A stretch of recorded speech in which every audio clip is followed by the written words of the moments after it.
Hello, vous vous apprêtez à écouter un nouvel épisode de Horizontal. Si vous voulez soutenir ce projet, n'hésitez pas à le partager autour de vous et à mettre 5 étoiles sur votre plateforme d'écoute. Ça améliore grandement la visibilité de ces contenus. Cette saison, le podcast Horizontal a un super partenaire, le site kidsfriendlyfrance.com. L'objectif de ce projet est de lutter contre l'isolement des mères ou des pères en congé parental et qui, faute de trouver des lieux accueillants, se refusent à sortir de chez eux. Le deuxième objectif, c'est de permettre à n'importe quelle famille en France, d'un coup d'œil sur les cartes, de savoir dans quel restaurant elle peut aller en étant certaine de trouver une table allongée pour changer son nouveau-né ou trouver une nouvelle activité à faire en famille, près de là où elle se trouve. Ce site, il est interactif, il a donc besoin de vos contributions. Si vous découvrez des pépites, n'hésitez pas à aller vérifier si la pépite est bien référencée sur le site Kids Friendly France et de contribuer à cette super communauté de parents. De plus, le site a une troisième fonction, celle de valoriser les établissements qui font l'effort de nous rendre la vie plus facile en étant kids-friendly, permettant des espaces adaptés à nos enfants, des menus enfants, des tables allongées, des chaises hautes, des espaces de jeu. On adore. kidsfriendlyfrance.com. En France, on a encore une vision de l'éducation qui est très liée aux notions d'obéissance et de pouvoir. Je suis en sécurité parce que j'entends les bruits, j'ai des odeurs qui me sécurisent, contact me sécurise. Tu viens jouer avec moi ? Ça remet en cause évidemment l'éducation qu'on a reçue. Voilà, alors on fait pas ces sacrifices pour toi. Donc en fait, il faut poser un autre regard sur l'enfant, si je comprends bien. Ouais, d'accord. Mais dans la pratique, moi, je suis complètement perdue. Quelles sont les préoccupations d'un enfant ? Pikachu reste à la maison avec Doudou. Mais t'as jamais le temps. Eh oh, je suis là, j'existe. La culture de la punition, c'est le terreau de la maltraitance. Nous aussi, on a des droits. Ici, sur Horizontal, nous sommes persuadés que nous devons changer notre regard sur les enfants et leur redonner la place qu'ils méritent dans la société. Oui, mais comment faire quand on a si peu de modèles de posture à hauteur d'enfant autour de nous et que nos réflexes et nos référentiels ne sont pas toujours alignés avec nos intentions de parents ou de professionnels au contact d'enfants ? La théorie, nous l'avons, ce sont des outils pratiques, concrets que nous venons chercher ici. Bienvenue à bord du podcast Horizontal.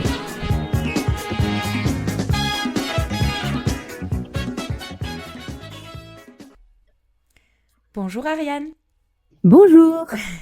Merci d'avoir accepté mon invitation. Je suis très heureuse de te recevoir au micro du podcast Horizontal. Je suis bien contente d'être ici, merci beaucoup. Je vais te laisser te présenter, si tu veux bien. Waouh, alors ça c'est toujours le truc, ça commence direct.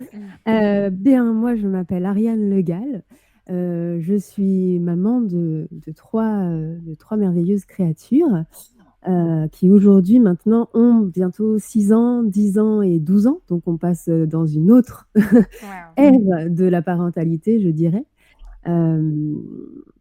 J'ai grandi avec eux, je me suis découverte avec eux au travers de ma parentalité.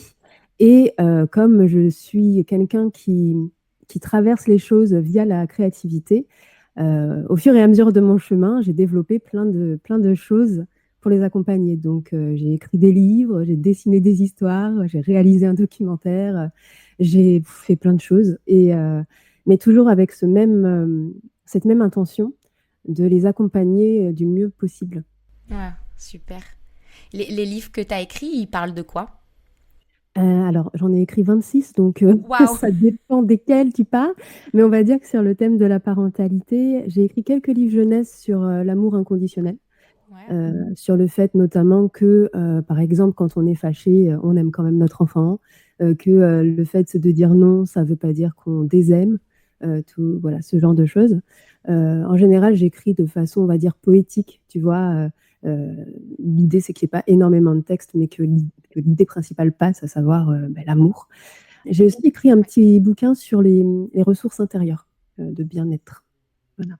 J'allais te demander, quand tu parles d'amour inconditionnel et quand tu expliques qu'effectivement, répondre non à une demande, c'est pas plus aimer, tu t'adresses plutôt aux enfants quand tu écris ça ou plutôt aux parents ? Eh bien, justement, mes livres, ils sont vraiment écrits pour les deux. C'est-à-dire que j'ai cette petite envie que quand le parent ouvre ce livre pour le lire à ses enfants, finalement, le message lui est tout autant adressé, mais différemment. Il y a toujours une espèce de double lecture comme ça. En tout cas, c'est ce que les lecteurs me disent souvent en disant: «Oh là là, je le prends en plein cœur là».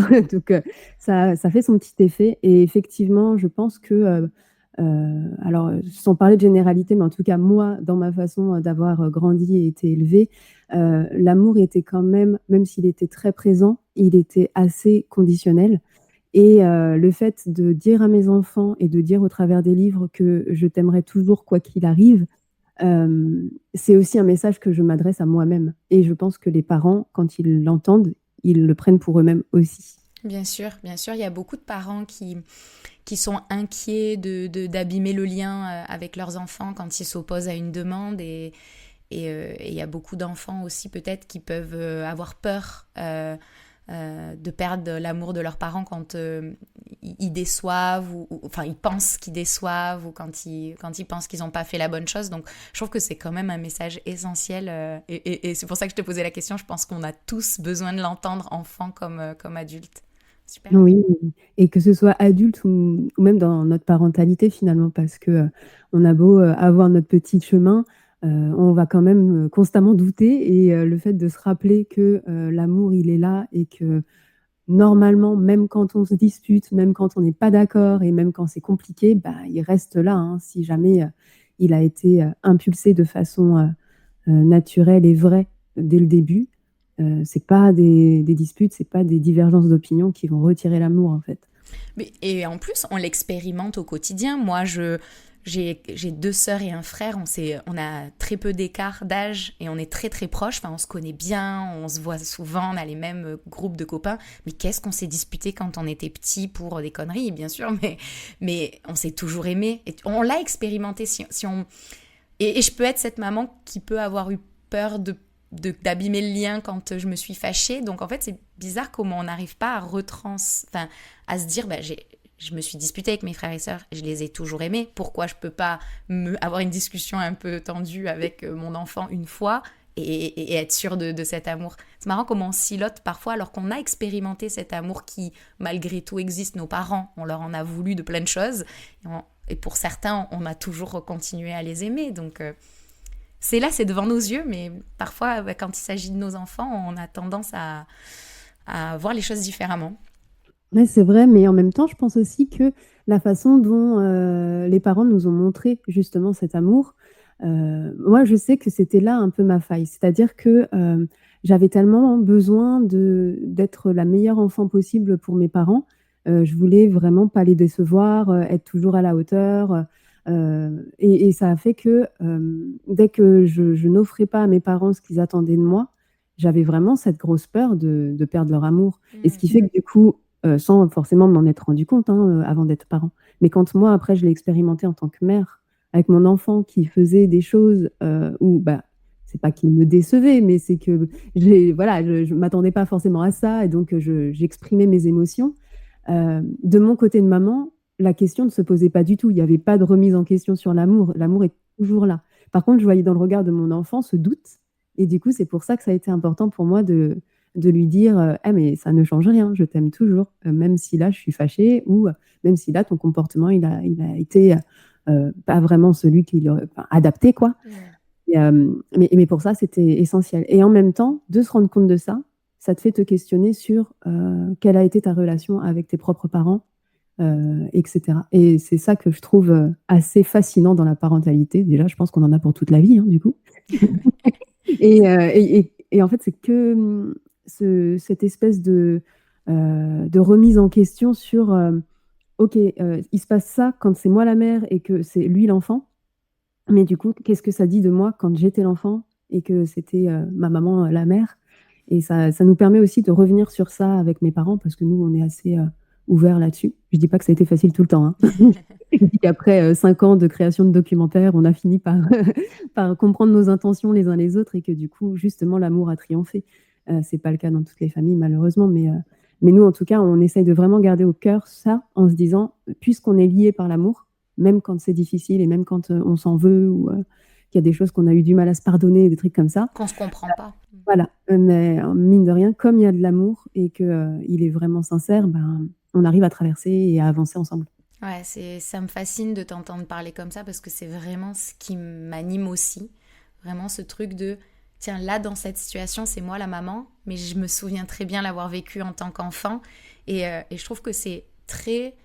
En tout cas, moi, ça me guide de me souvenir de l'enfant que j'ai été.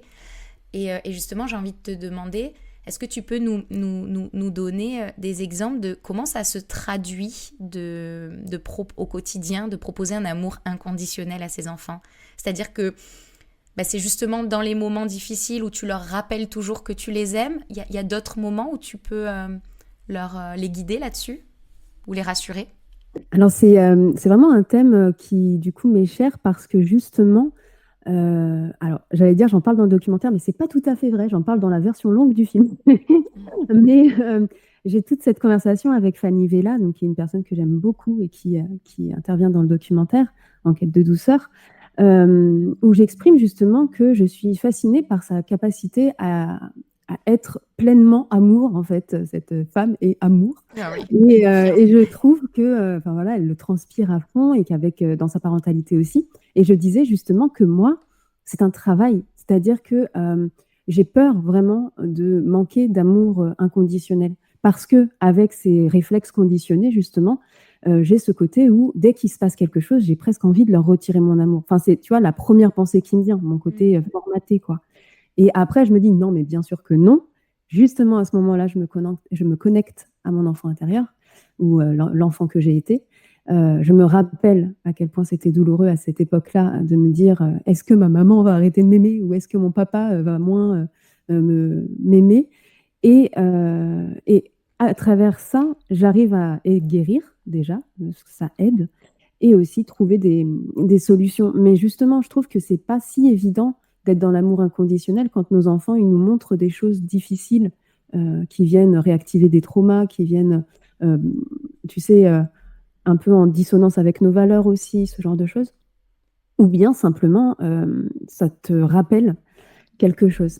Par exemple, moi, j'étais une enfant, comment dire, qui était hyper confrontante. Il fallait que j'aille tout le temps embêter mes parents. Enfin, en fait, il fallait que je comprenne. Donc, j'étais beaucoup dans la confrontation. Et donc, j'étais pas forcément une enfant facile à éduquer parce que c'était constamment, fallait toujours avoir la bonne réponse et ça finissait toujours par, c'est comme ça. Et puis, c'est bon, fiche-nous la paix parce que c'était dur, quoi, d'accompagner ça. Et ce qui fait que quand mes enfants le font aujourd'hui, de pourquoi et comment, et j'ai pas envie, et explicite, et machin, ça me fatigue déjà, mais en plus, ça me renvoie à ça. Et donc, alors au-delà de l'empathie que j'ai envers ma mère à ce moment-là, hein, bien sûr, je vais avoir cette espèce de compréhension qui va m'habiter et en même temps, je suis complètement désarmée, tu vois. Donc, l'amour est là, mais dans ce genre de cas, je vais devoir vraiment faire un effort pour le convoquer, tu vois. Justement en me rappelant que c'est pas la solution que de dire, en gros, de faire du chantage affectif ou de donner cette impression de désaimer. Donc au contraire, moi je trouve que c'est parce que j'ai envie d'éprouver de l'amour inconditionnel pour mes enfants et que je pense que c'est le cas, que j'arrive à l'impulser dans le quotidien. Mais c'est pas si naturel, tu vois. Ça répond moyennement à la question. Si, ça y répond en partie, mais par exemple, est-ce que c'est arrêter de dire je t'aime, mais si tu avais rangé ta chambre, je t'aimerais un peu plus. et montrer à l'enfant qu'il y a en fait un amour qui est conditionné par un comportement. Non, maman, là, elle est fâchée, elle t'aime plus parce que t'as pas fait ci et ça. On se rend pas compte de la gravité de ces mots, quoi. Ah, ça, c'est clair. Non, ça, je le dis jamais, jamais, jamais. Je peux comprendre que ça sorte parce que, comme je disais, avec l'éducation qu'on a eue, ça peut être naturel de dire des choses comme ça. Mais alors moi, ça, jamais, jamais, jamais. Mais par contre, le ressentir, avoir ce côté de... presque, tu as l'impression d'avoir de l'amour qui va jaillir quand il a un comportement que tu attends, tu vois. Et après, cette espèce de truc pas vraiment exprimable où quand il se comporte mal, Mais c'est pas vraiment retirer l'amour, c'est plus le côté, oh là là, va falloir trouver comment lui faire comprendre que là, c'est pas OK. Enfin, ça demande plus d'énergie qu'autre chose, en fait. Mais non, ça, on n'est vraiment pas sur du marchandage de l'amour. On ne le fait pas du tout. On est plus à rassurer, donc, quand eux, ils ont possibilité de croire que leur comportement va avoir un impact sur l'amour qu'on ressent pour eux. Mais ça ne change pas le fait que parfois, on est hyper fâché contre eux, qu'on n'est pas d'accord avec eux, qu'on va peut-être même parfois, on les punit encore, hein, parce quand on est sans ressources, fatigué, plein de choses. Mais ça change rien à l'amour qu'on leur porte. Et ça, je pense qu'ils en ont conscience et ça aide. Là où je vois que ça aide, c'est que je les trouve très en sécurité, tu vois. C'est-à-dire que quand tu as peur que ton parent il t'aime moins, tu vas peut-être pas oser lui dire plein de choses, des choses qui vont te bouffer à l'intérieur et qu'ils vont peut-être rester là, cristallisés pendant des années, jusqu'à ce que tu fasses de la thérapie à 35 ans. Mais moi, j'ai l'impression, parfois, quand mes enfants ils me disent des choses, bon, alors il faut le prendre de plein fouet, hein, mais justement, je me dis, bah, ils sont tellement sécures que c'est bien. Enfin, c'est pas facile à recevoir, mais c'est bien qu'ils puissent s'exprimer et dire les choses telles qu'elles sont. Ils n'ont pas peur. Ils n'ont pas C'est peur. ça. Ils n'ont pas ce côté, le parent, justement, effrayant qui va te retirer l'amour ou qui va te violenter.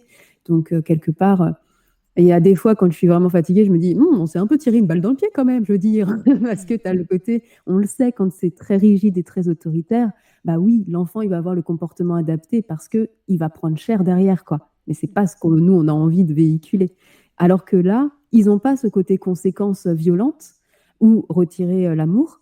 Et du coup, où est la limite? À quel moment ils vont vraiment écouter? Parce que de toute façon, il n'y a pas cette conséquence hyper violente. Donc, c'est vraiment plus difficile. Et c'est là qu'on entre dans une relation de respect et de complicité mutuelle. Et c'est pour ça que c'est pas si évident. Parce que le moindre truc peut faire tout basculer. Et c'est de l'énergie, hein, ça. C'est sûr qu'il ne faut pas penser que c'est simple. Mais honnêtement, je ne pense pas que l'éducation autoritaire, violente, qui de base, de toute façon, est illégale, mais mettons, si jamais tu penses que ça marche vraiment, je pense que tu as tort, quoi. Parce que c'est pas facile. Oui, enfin, on a tous vu ou observé des gens mettre des fessées à leurs enfants ou leur crier dessus dans le parc. Ils n'ont pas l'air plus obéissants que les nôtres, qu'on ne violente pas. Enfin, j'ai pas l'impression que ce soit une solution qui fonctionne du tout. Au contraire, ça va crescendo dans la violence et on sévit encore plus et on serre la vis, comme on dit, encore plus. Et j'ai l'impression que non, c'est même contre-productif. Ça, c'est mon avis. Ok, la question que j'aimerais te poser, Ariane, c'est ce choix de posture respectueuse, bienveillante et de cet amour inconditionnel, c'est dès ton premier enfant, parce que j'ai noté ton premier à 12 ans, ou ta première à 12 ans. Ça m'intéresserait de savoir est-ce que c'est des choix que tu as fait tout de suite dès ta rentrée dans la maternité, et du coup aujourd'hui tu pourrais nous raconter qu'est-ce que ça fait comme enfant de 12 ans. Tu vois, moi le mien il a 2 ans et demi, je me dis dans 10 ans ça va donner quoi mes choix, parce que je pense que ça peut rassurer les parents. Ou est-ce que non, c'est des choix ou des réflexions qui sont arrivées à toi un peu plus tard et tu vois la différence sur tes enfants? Tu peux nous parler un petit peu de comment ça se traduit, sachant que les enfants sont différents, évidemment, on a tous notre histoire. Évidemment. Mais effectivement, maintenant que mes enfants sont plus grands, j'aime bien parler de comment ils sont parce que, comme toi, quand j'étais entourée de toutes ces femmes, tu sais, on a eu toute cette merveilleuse période où il y a eu d'un coup le jaillissement de l'éducation bienveillante et respectueuse. C'était génial, mais on avait tous des tout petits. Donc, on était très convaincus par ce qu'on faisait. Mais maintenant, il y a 10 ans qui sont passés et donc on voit un petit peu mieux. À l'époque, on avait moins d'exemples. Donc moi, j'ai trois garçons assignés à la naissance, donc 3 petits mecs pour le moment. Et ils sont donc très, très... comment dire? Ils sont entiers et bien différents les uns des autres. Ma parentalité, non, en fait, je suis devenue mère de manière spontanée, voilà. C'était un petit bébé surprise, mon premier. C'était prévu dans notre programme de vie, mais il est arrivé très vite. Et en fait, à ce moment-là, je venais juste d'avoir mon diplôme. Ça faisait pas tellement de temps finalement que j'étais avec mon mari, qui n'était pas encore mon mari. Et on était dans cette dynamique de c'est naturel. C'est-à-dire que je suis tombée enceinte, ma grossesse a été géniale, mon enfantement a été normal médicalisé, mais je veux dire, tout s'est bien passé, quoi. Et naturel. Il est arrivé là comme s'il avait dû toujours être là et c'était vraiment fluide. Et puis, plus il grandissait, donc voilà, m'occuper d'un nouveau-né, c'était naturel. Mais par contre, plus il grandissait, plus il commençait à avoir ses petites opinions, ses petites périodes d'opposition. Et plus là, ça venait confronter quelque chose que j'arrivais pas du tout à... Je mettais pas le doigt dessus, je comprenais pas tellement ce qui se passait. Il y a eu la naissance de son frère 2 ans après. Et là, donc, ça un petit peu... Je pense que c'est plus l'âge de l'aîné qui était autour des 2 ans que la naissance du frère. Mais bon, combiner les deux, voilà. C'est à ce moment-là que j'ai commencé à tout faire voler. Parce que jusqu'à présent, je reproduisais simplement ce que j'avais vécu. Et en tout cas, dans la petite enfance, ça ne changeait rien, dans le sens où, voilà, c'était naturel. Mais quand il avait 2 ans et demi, je lui ai mis une fessée pour une raison nulle, parce que c'était ce qu'il fallait faire quand il y avait une désobéissance, voilà. Et en fait, ça m'a brisé le miroir. Enfin, voilà, je me suis dit, ok, je viens de faire un truc, j'ai pas compris. Qu'est-ce qui s'est passé? Et à partir de là, ça a été le début de la déconstruction, de se demander à chaque fois, attends, pourquoi je fais ça? D'où ça vient? Qu'est-ce qui résonne en moi? Pourquoi est-ce que ça me fait aussi mal? Avec toujours cette intention de chercher à ce que moi, je sois pas en souffrance, que mon enfant soit pas en souffrance. Me dire, c'est les personnes que j'aime le plus au monde, je peux pas leur faire ça, tu vois. C'était pas cohérent. Donc, c'est arrivé, en fait, au fur et à mesure de ma parentalité. J'ai au début beaucoup culpabilisé de me dire que mon grand avait donc vécu des choses un peu plus violentes que ses frères parce que le temps de déconstruire, ça a été un chemin long. Mais en fait, quelque part, je suis plutôt hyper fière de me dire que mon troisième, qui est arrivé 6 ans après, lui, n'a jamais eu une fessée, n'a jamais eu de violence, quelle qu'elle soit.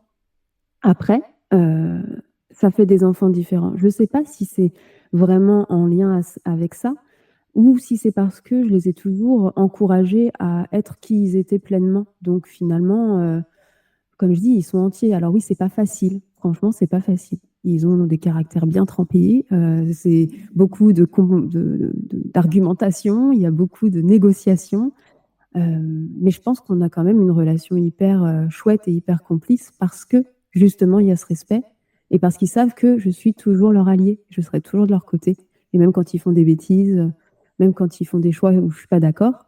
Mais je pense que le fait de savoir ça, on peut se disputer très fort du coup, tu vois. Après, mon 12 ans est encore, il n'est pas encore vraiment rentré dans l'adolescence. Donc, on est sur un enfant qui résiste beaucoup, mais qui est encore, on va dire, calme. Mais mon plus jeune, par exemple, c'est une pile électrique et c'est très compliqué. Il gère difficilement la frustration. Et on a beau avoir tout plein d'outils, avoir géré ça comme des maîtres avec les premiers, avec le troisième, c'est vachement plus difficile parce que c'est pas efficace, ça marche pas sur lui, machin. Donc il y a tout ça aussi qui fait que quoi qu'il arrive, on a beau avoir toutes nos ressources, toutes nos lectures, toutes nos conférences, enfin tout ce qu'il faut. Après, confronté au quotidien dans sa vraie vie avec ses enfants, sa fatigue, ses problématiques, c'est pas si facile, quoi. Non, c'est pas facile. Et ce que je trouve intéressant dans ce que tu dis, c'est que, et moi je vais le dire, parce que ce qui m'est passé par la tête, parce que j'ai eu besoin de l'entendre à un moment donné, parfois on est certains parents à un peu paniquer et à extrapoler les faits. C'est-à-dire que ce qu'il faut comprendre, c'est que il y a des combos, c'est-à-dire qu'il y a eu des enfances qui ont eu humiliation, violence verbale, punition, fessée, tous les jours, régulièrement, souvent, et c'est ça qui va venir enfouir une blessure d'enfance à l'intérieur de nous et qui va faire qu'une fois adulte, on va se traîner ces blessures d'humiliation, d'abandon, de rejet, peu importe. Si à un moment donné, on a crié une fois, ou on a mis une fessée une fois, on s'est vu, ça nous a échappé et on le regrette, premièrement, d'en avoir conscience, ça nous permet d'aller mettre des mots dessus, d'en discuter avec notre enfant, donc ça change tout. Et en plus, on va corriger le tir, on va s'améliorer, on va s'informer, on va faire différemment. Et l'environnement entier est différent. Donc, il faut pas... Enfin, moi, j'ai eu à un moment donné peur que chaque fois que j'étais fatiguée, que j'ai été éreintée, que j'ai pas eu un comportement qui était aligné avec ce que je souhaitais, ça y est, c'est bon, j'avais commencé la blessure, et en fait ça m'a fait du bien de me dire que déjà rien n'est irréversible. Donc si vous écoutez ce podcast et que vous vous dites punaise, moi les miens ils ont 15 et 13 ans, c'est foutu, non, discutez. Parlez, partagez vos inquiétudes, vous dites finalement je me rends compte que je vous ai quand même mis beaucoup de fessées, puis finalement j'aurais dû faire autrement. Discutez, allez voir ce que ça a donné, ce qu'ils en pensent vos enfants, et autorisez-vous à dire que vous le regrettez, et déjà je pense que ça fait du bien pour l'enfant de l'entendre, si toutefois c'était une blessure pour lui. Enfin, ce que je veux dire, c'est que il y a tout un environnement qui contribue à élever nos enfants, et c'est pas sur des moments comme ça, enfin j'encourage pas à ce qu'il y ait des moments comme ça, mais en tout cas, il faut se déstresser, quoi, et se dire que ça se construit au quotidien, un environnement familial, et c'est pas, de temps en temps. C'est ce que je voulais dire, parce que j'ai souvent un peu eu ce côté « Oh mon Dieu, c'est irréversible et je pourrai jamais retirer ce qui s'est passé ». Je pense que c'était essentiel d'avoir des lectures qui nous expliquaient en quoi la violence avait un impact physique et psychique sur nos enfants, pour se rendre compte, mais que ça ne faisait pas tout, effectivement. Et c'est très juste ce que tu dis, parce que souvent, ça s'inscrit dans une parentalité répressive. Et c'est ça, la nuance. C'est-à-dire que nous, si on est globalement bien traitant, qu'on fait au mieux, et surtout qu'on communique, ça, c'est vraiment le maître mot, c'est oser en parler, s'excuser. En fait, avoir des parents vulnérables, c'est permettre aussi à nos enfants d'accéder à cette vulnérabilité et de ne pas chercher à être ni des enfants parfaits, ni des futurs adultes parfaits, parce qu'on sait très bien qu'ils vont en souffrir. Et je pense que vraiment, si jamais ça arrive, parce que en réalité, ça arrive, enfin, je veux dire, on est tous humains, et je pense que même d'ailleurs, dans mon film, même les professionnels qui parlent de ça, elles sont expertes de la question, et elles aussi, elles dérapent. C'est normal, je veux dire, on est toutes avec nos bagages quotidiens. Et dans ces cas-là, ouais, on s'excuse, on en parle, et on cherche à réparer derrière. Et c'est ça qui est intéressant. Alors maintenant, moi, mes enfants sont grands, et du coup, il y a cette recherche collective qui est géniale, je trouve, tu vois. C'est que je leur demande aussi à eux, qu'est-ce que je peux faire pour réparer. Et donc, ça peut nous permettre, même si ça n'a d'ailleurs aucun rapport, hein, par exemple, tu vois, j'ai crié un peu trop fort, donc je suis un peu frustrée parce que c'est parti tout seul, et que voilà, donc je vais le dire. Donc déjà, souvent, en réalité, ils s'en fichent parce que c'est tellement anecdotique que, voilà, ça va peut-être les surprendre, mais ils sont déjà passés à autre chose. C'est moi qui reste bloquée dessus, déjà. Et en plus, ils vont me dire, bon, d'accord, pour la peine, tu me fais un petit massage. Ok, il n'y a aucun rapport, enfin, tu vois, il n'y a pas de conséquences directes, mais juste, on répare différemment, et ça permet, en plus de renouer le lien, parce que ils comprennent qu'on est ensemble, tu vois. Et pour moi, je pense qu'il y a aussi beaucoup cette chose-là. J'ai grandi un petit peu dans cette idée que les parents étaient tout puissants, qu'ils avaient toujours raison, et que c'était vraiment la team parents versus enfants, tu vois. Et en plus, nous, on était 5, et donc, comme toi, grande famille.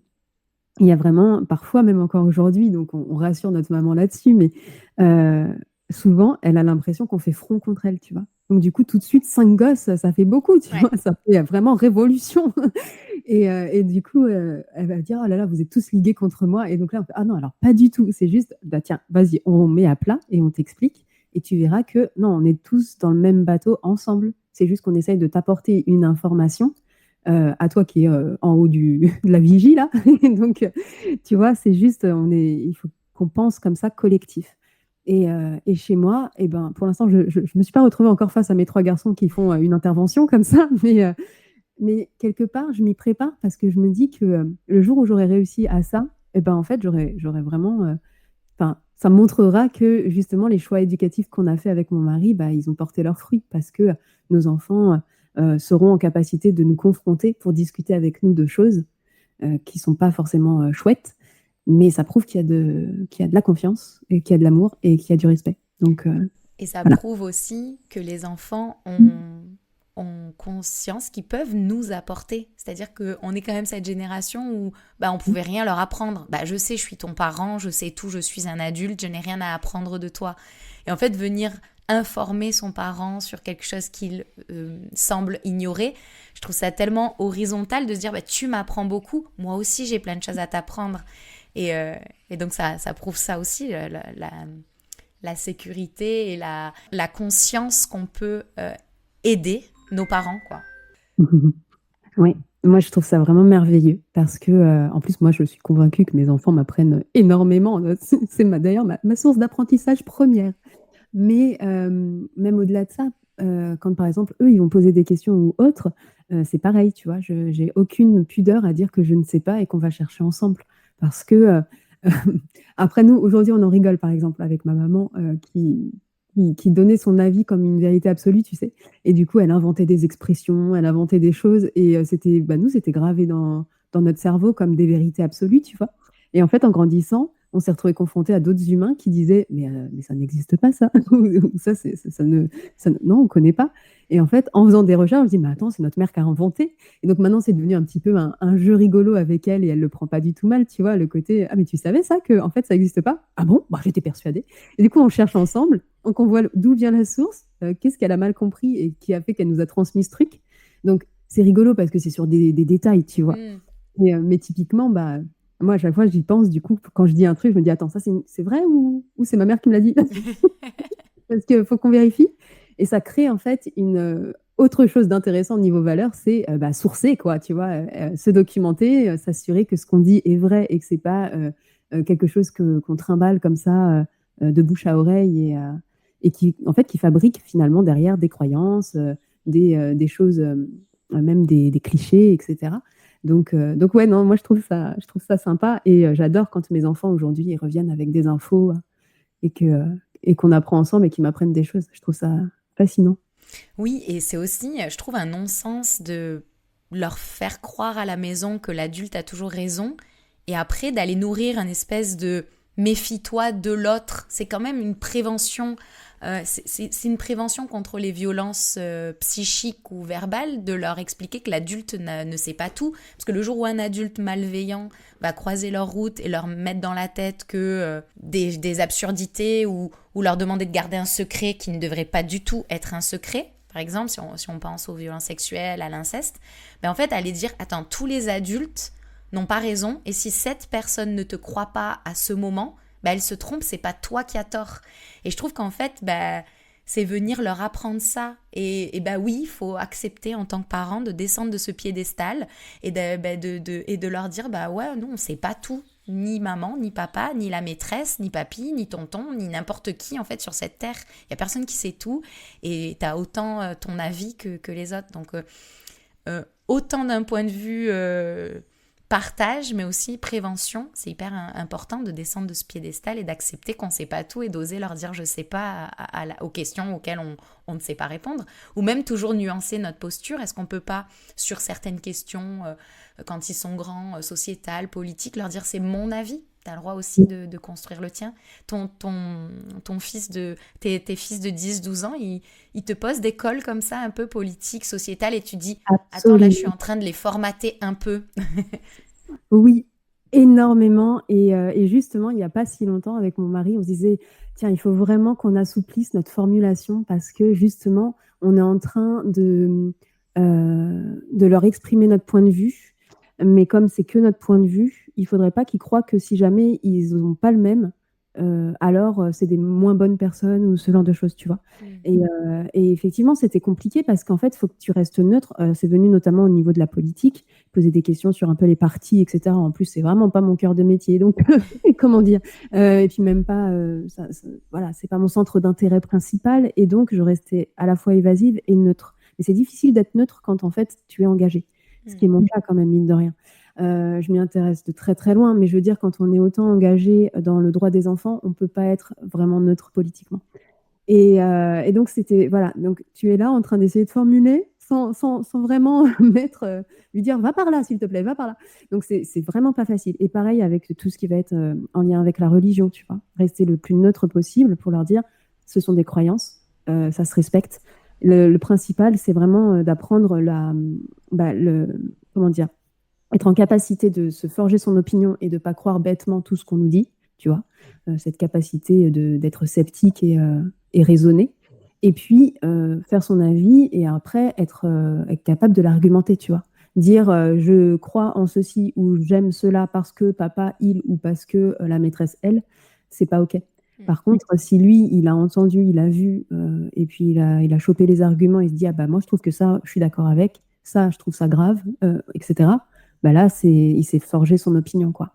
Et non, ouais, là, ça devient compliqué là-dessus parce que on va parfois être un peu, comment dire, un peu militant dans nos postures. Et on se dit, même si ça se transmet aussi, évidemment, la posture militante, tu vois. Mais justement, c'est important pour nous qu'on on leur fasse pas de la propagande, quoi, tu vois. C'est à eux ensuite de choisir leur combat et de défendre ce qu'ils ont envie de défendre. Bon, après, ça, c'est vraiment une question hyper philosophique, je trouve. Je pense qu'on peut discuter si longtemps, mais Ouais, c'est intéressant, philosophique et ça. Et quelque part, on dit souvent que les enfants, ils nous regardent plus qu'ils nous voient. Donc en fait, on est en train de leur proposer un environnement familial, un environnement de développement et ils vont avoir un avis sur s'ils ont trouvé ça intéressant ou pas. Tu vois, tous les chemins, ils nous voient faire, ils nous voient parler des gens, ils nous voient parler des communautés, des autres, nous positionner face à eux. Donc, sans être militant, c'est un modèle qu'on leur propose. Et on peut même leur formuler et leur dire, bah, nous, c'est comme ça qu'on voit les choses. Et il y a des personnes qui voient les choses différemment. Et ils sont déjà là en train d'observer et de voir ce que ça donne. Donc ouais, c'est intéressant. Non, ça c'est vrai. Et puis, de toute façon, comme ils apprennent beaucoup par imitation, de toute manière, tu as beau avoir le meilleur discours, le plus joli, fleuri possible, si tes actions, elles vont pas dans le même sens, c'est ça, eux, qui vont ressentir et qui vont intégrer. Donc, c'est pour ça aussi que c'est essentiel d'incarner nos valeurs. Oui, et d'être authentique. Fanny Vella, dans l'épisode 1, elle m'a fait l'honneur d'ouvrir la saison. Elle parlait d'authenticité. Effectivement, si on dit il faut respecter les gens et qu'on ne les respecte pas nous-mêmes, là, à part créer des dissonances à l'intérieur de notre enfant et une incompréhension générale de ce monde, on ne fait rien d'autre. Il faut rester authentique, mais on a le droit de dire moi j'ai du mal à accepter cette communauté. Pour moi, c'est difficile, mais il y a des gens qui y arrivent. C'est déjà beaucoup plus clair et authentique de reconnaître aussi nos limites et de dire moi ça c'est un monde que je ne comprends pas ou qui me fait peur ou voilà. On a le droit en fait d'être comme on est et voilà, montrer à nos enfants qu'on est comme on est et on peut aussi mettre des mots dessus et garder ce côté c'est mon avis, c'est ma posture, c'est mes limites, t'en auras d'autres en fait. Oui, mais bon, comme tu dis, il faut expliquer et pas dire non, tu vois, dans cette communauté ils font ça, tu te rends compte, c'est abusé, tu vois. Parce que ça, c'est du coup leur mettre dans la tête quelque chose de faux qui est ta propre croyance, quoi. Oui, c'est sûr que ça demande un peu de recul que de dire j'ai du mal avec cette communauté. C'est reconnaître que le problème est chez nous, pas chez les autres. Et tout le monde n'en est pas capable. C'est pas toujours évident. On peut essayer, du moins. Enfin, en tout cas, on peut avoir l'intention de discuter comme ça. Après, comme je te disais, parfois, on se fait surprendre nous-mêmes. Alors nous, c'est souvent, on a des débriefs après les conversations, juste entre nous, avec mon mari, et on se dit ah là, on n'a peut-être pas été très clair, ou ah tiens, peut-être qu'on était un peu trop. Et je trouve que c'est important quand même d'avoir ces moments-là aussi, parce que ils nous permettent de nous réajuster derrière. Parce que comme je disais, on apprend, donc on va, pour le moment, on est confronté à des nouvelles choses. Et puis en fait, je dis pour le moment, mais ce sera tout le temps. C'est-à-dire que quand notre troisième fils, il viendra avec les mêmes problématiques, qui en seront d'autres et d'une autre manière, on aura beau avoir vécu 2 fois avant cet âge-là et ces questions-là, elles seront pas apportées de la même manière, quoi. Et c'est en même temps, c'est très intéressant. Et du coup, tu vois, tu disais par rapport à comment nos enfants après ils grandissent et est-ce que ça a un impact sur leur développement, la façon dont on est avec eux. Typiquement, je sais plus ce qu'on avait fait. J'ai plus l'exemple très très précis en tête, mais je sais que je me suis déjà retrouvée face à mon grand qui me disait maman, là, tu nourris pas tes valeurs.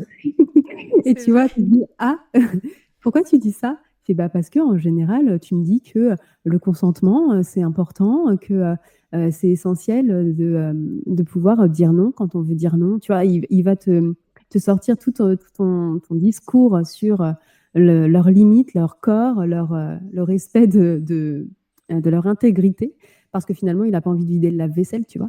Et je trouve J'adore. ça en même temps génial, parce que Ah, je me qu'est-ce que dis, je les adore, ces au-delà, enfants. voilà, au-delà du côté où tu dis, bon, bah, clairement, il n'a pas peur de nous, c'est chouette, parce que il est là en train d'essayer d'argumenter tout ce qu'il peut, tu vois, juste pour pas vider le lave-vaisselle. Mais mine de rien, ce qu'il met en avant, c'est que c'est une incohérence, tu vois. C'est si jamais j'ai le droit de dire non quand je veux vraiment pas quelque chose, pourquoi est-ce que là je suis forcée? Et donc là, c'est à toi d'expliquer que, alors, les tâches ménagères, c'est pas te forcer, c'est de la collaboration familiale parce qu'on vit tous sous le même toit, blablabla. Bon, après, tu as tout ton discours autour des tâches ménagères, mais je trouve ça vraiment, vraiment fascinant parce qu'en fait, l'avantage de tout expliquer, c'est que bah, ils comprennent. Et donc, quand tu es dissonante ou que c'est pas clair ton message, et parfois, franchement, ça se voit. Des fois, je dis quelque chose parce que c'est ce qu'il faut que je dise, tu vois. Mais je le sens pas au fin fond de moi, je m'en fous, ou tu vois, du genre, allez, c'est l'heure d'éteindre. Alors qu'en fait, franchement, on n'est pas à 10 minutes, hein, tu vois. Et qu'ils vont le sentir. Donc, ils vont essayer, donc machin. Et mine de rien, bah, c'est pas plus mal parce que moi, ça m'arrive quand même de revenir sur mes noms. Alors, je sais que c'est pas hyper bien parce que le cadre, c'est important, qu'il faut pas qu'il bouge, même s'il est souple, blablabla. Mais parfois, tu te dis, mon cadre, il est comme ça. Sauf que là, tu n'as pas pris en considération que dans l'environnement, aujourd'hui, à ce moment-là précis, il y a quelque chose qui a bougé dans le cadre. Donc, en fait, si tu le gardes rigide, ben, tu peux, hein, je veux dire, oui, quelque part, c'est plus sécurisant et puis demain, la question ne se posera pas. Mais tu peux aussi un petit peu l'assouplir parce qu'aujourd'hui, il y a eu un truc qui s'est décalé, tu vois. Si ça ne t'impacte pas au fin fond de toi ou si les enfants, ça ne va pas les mettre en roue libre, tu vois, et que c'est pas quelque chose où tu as cédé un truc que tu dis jamais oui, tu vois. T'as un C'est pas exemple? grave. J'essaie de voir, mais on va dire, oui, ça pourrait être ça, tu vois, ça peut être un timing. Par exemple, voilà, le soir, on se brosse les dents, on va dans le lit, on lit une histoire, on fait des petites papouilles et on éteint, tu vois. En général, il faut qu'à une heure précise, ce soit éteint. Pour que eux, quand ils voient l'heure sur le réveil, ils se disent, ah, il est 20h10, c'est fini, tu vois.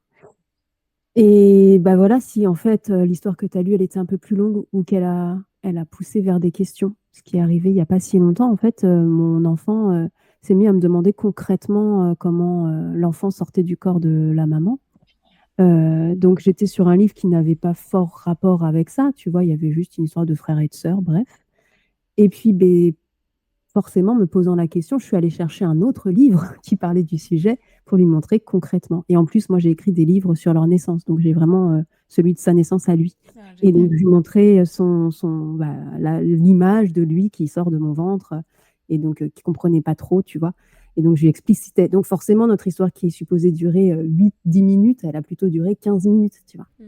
Et en fait, là, la règle aurait voulu que soit j'interrompe la lecture, soit derrière, il n'y a pas les petites papouilles parce que l'heure, elle est dépassée. Et moi, j'ai préféré terminer le rituel, même si finalement, ça disait qu'il était 34, tu vois, au lieu de 10. Et je pense que parfois, faire preuve de cette petite souplesse-là fait que, en fait, le rituel étant fini, ça va mieux se passer le coucher que si tu dis non, non, désolé, il est 10, là, on ne fait pas les papouilles. Tu sors de la chambre, tu es sûr que l'enfant, il se relève 4 fois, quoi, tu vois, parce qu'il n'a pas eu la fin de son truc.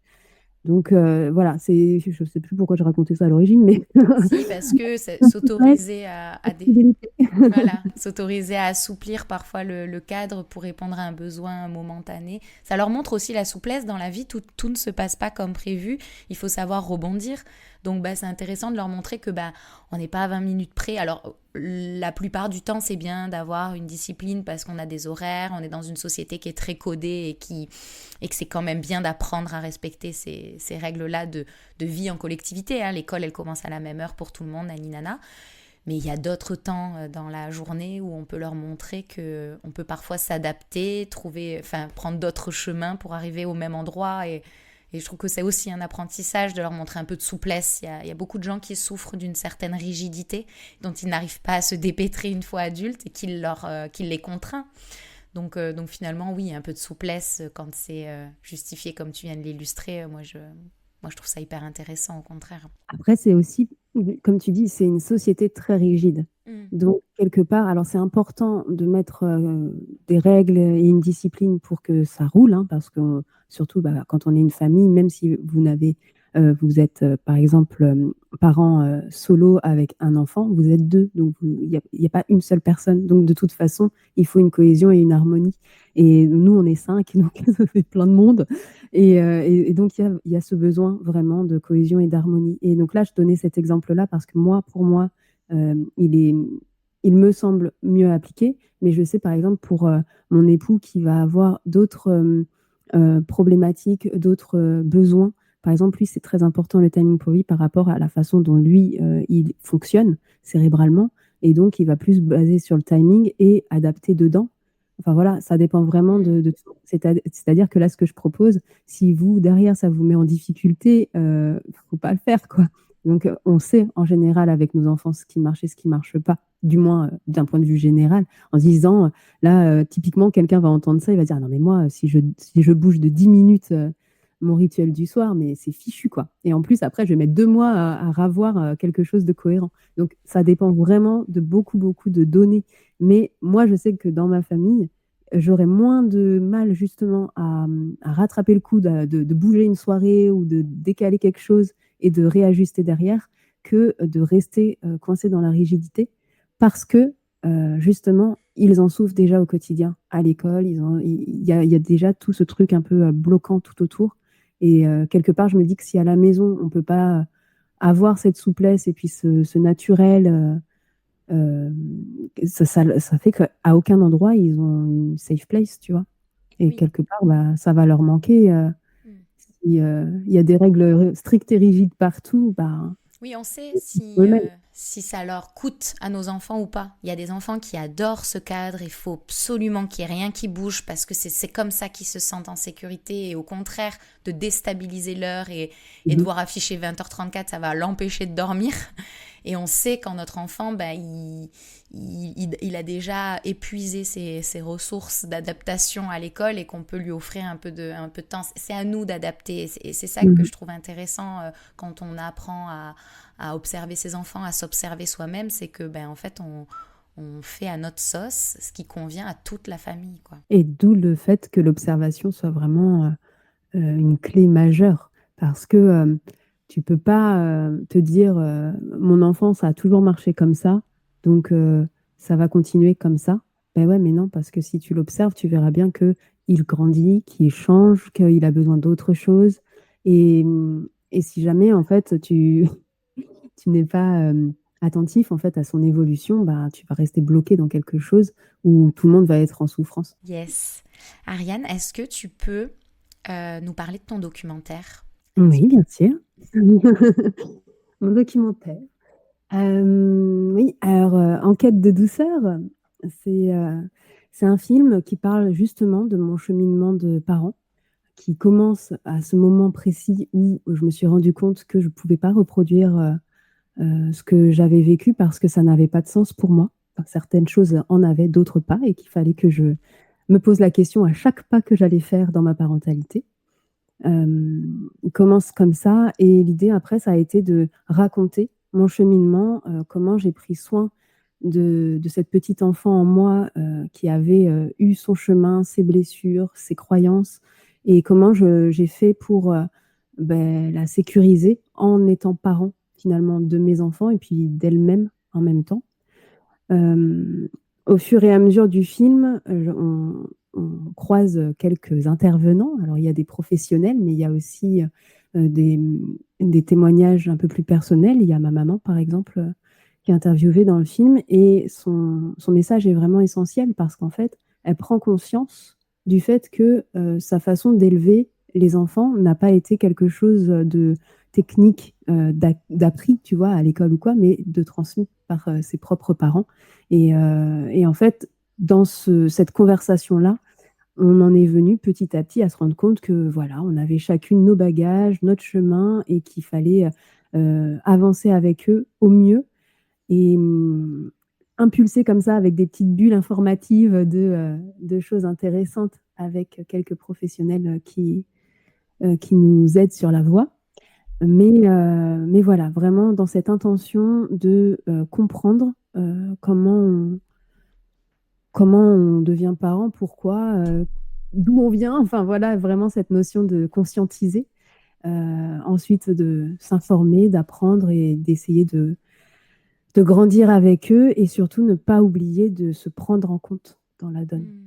Vraiment, le message le plus important du film, c'est que soit en tant que parent, on est le pilier majeur aussi de sa propre vie, mais de sa famille. Et s'oublier pour pouvoir offrir aux enfants une éducation respectueuse, c'est pas non plus une bonne chose parce qu'en fait, on se perd. Et tout le monde y perd du coup. Donc voilà, l'idée du film, c'est vraiment ça. C'est un témoignage, c'est très authentique et très vulnérabilisant. Hein. C'est pas du tout fait pour expliquer des yaka faucons dans l'éducation. Et c'est vraiment fait pour partager et pour que les gens qui le regardent se sentent soutenus et pas seuls. Bravo, merci. C'est vraiment génial. J'aimerais peut-être que tu nous dises où est-ce qu'on peut le voir, l'acheter, le commander, le louer, comment ça se passe? Eh bien, justement, j'ai eu besoin de le proposer gratuitement sur YouTube, donc vous pouvez le trouver. Je pense que juste si on écrit Enquête de douceur, qui est son titre, ou même Ariane Legal sur YouTube, qui est mon nom, on devrait pouvoir tomber dessus. Et mon intention, c'était vraiment celle-ci, parce que j'aurais pu le mettre en vente, mais je voulais que n'importe qui puisse s'en servir. Tu sais, que peut-être des gens disent « Ah bah tiens, je suis tombée sur un truc, ça m'a fait penser à toi. Il y a un petit passage qui parle de telle chose », et que ça serve de ressource comme ça et que ça se promène. Et sinon, le but du jeu, c'est de faire des petites projections, des petits ciné-débats. Donc, il y en a de prévus sans date pour l'instant. Là, la première projection, on l'a faite le 31 août. C'était très, très beau. Et voilà, donc l'idée, c'est peut-être que par moment, on pourra le voir dans une salle et discuter ensemble ensuite de ce que ça soulève. Super. Merci beaucoup pour tous tes partages, pour le travail que tu fais. Je vais aller regarder de plus près les 26 livres que tu as écrits. Non, mais il y a une collection de yoga dedans, donc déjà, tu peux en éliminer 15. Oh, ça peut m'intéresser aussi. Non, mais merci. Moi, je suis très reconnaissante des personnes qui, comme toi, mettent sur papier leur chemin, leurs réflexions, parce que ça nourrit les miennes. Et aujourd'hui, quand j'ai commencé à me questionner, moi, j'ai eu accès à énormément de ressources et ça me fait gagner un temps fou et ça m'enrichit, ça m'a fait beaucoup grandir. Et donc, merci pour le courage d'aller à contre-courant, d'aller au bout des projets, parce que rien n'est facile quand on parle de choses qui ne sont pas validées par la majorité, ou en tout cas qui ne sont pas dans les courants de notre société. Donc, merci de t'accrocher et de mettre sur pied tous ces projets qui enrichissent tous les parents d'aujourd'hui et qui, je suis sûre, vont contribuer à une meilleure société demain et qui font déjà certainement du bien aux enfants d'aujourd'hui. En tout cas, c'est vraiment dans une intention d'amour et de transmission. Comme je disais, en général, je fais ça pour moi, à partir de moi, tu vois, et pour mes enfants, hein, c'est leur héritage, quoi. Et après, je diffuse au monde parce que tant qu'à faire, si ça peut faire du bien et aider et servir, allons-y. Hein. Est-ce que tu as quelque chose à rajouter, Ariane, à dire à ces parents qui s'informent, qui essayent d'améliorer leur posture? Vous êtes merveilleux et vous inquiétez pas, vous faites super bien. C'est génial ce que vous faites.